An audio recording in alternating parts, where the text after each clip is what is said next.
Ito yung gagawin natin ngayon mga busing. Yun po yung plano nyo.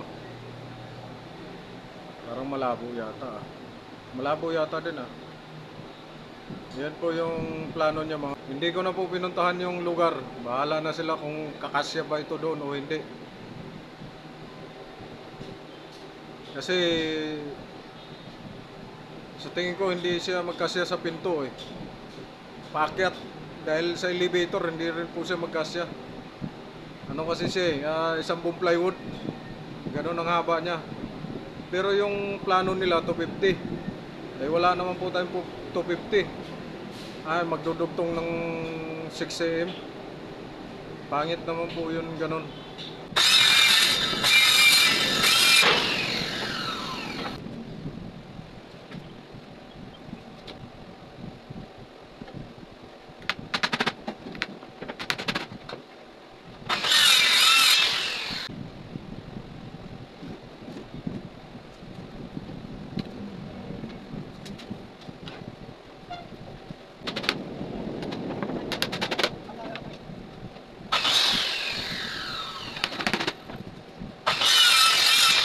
Ito na po yung design niya mga bossing. Iguguhit ko lang tapos tsaka ko puputulin. Ito na yun. Ito yung gagawin natin mga bossing. Yung isa pang counter table cabinet. Ito. Guguhitan ko pa lang po yung design niya. Yung konting kembot niya para kahit pa paano okay naman siya tignan. Guguhitan ko po bago ko i-jigsaw.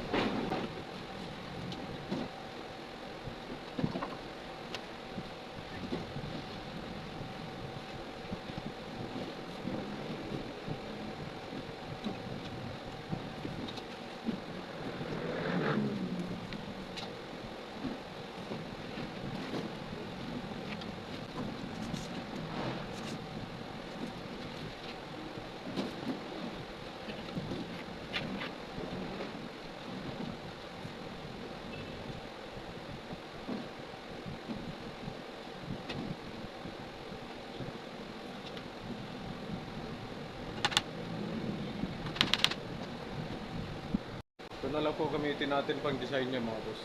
Pabilog lang po.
Ito na po design mga bossing. Dalawang ganito ang kailangan ko. I-holma ko na lang itong isa mamaya para siguradong magkapareha sila.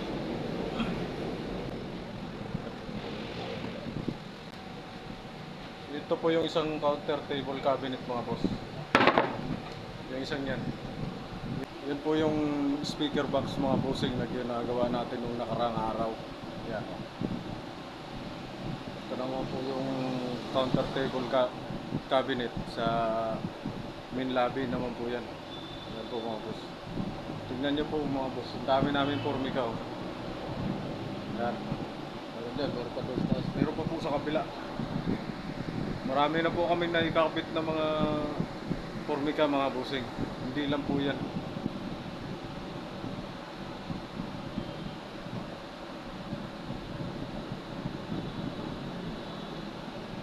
Yan mga bossing.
Dalawa po mga bossing yung pang baseboard.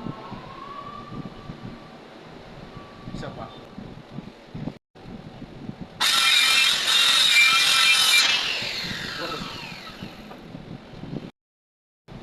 Pang backing na po yung puputulin natin mga bossing. 3/4 na rin po yung backing natin kasi mahaba po ito eh. Long counter table cabinet. Yan. May cabinet sa dulo, may drawer sa ilalim. Tapos CPU yung lagayan sa ilalim. Ito mga boss.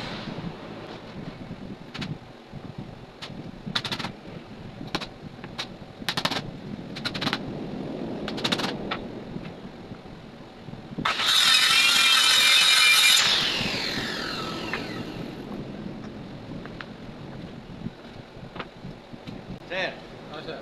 evening. Okay ka? Stop board naman to po tayo mga boss. Last na lang po muna to. Tapos bubuuin na po natin yung skeleton ng mahabang counter table cabinet. Last na lang po.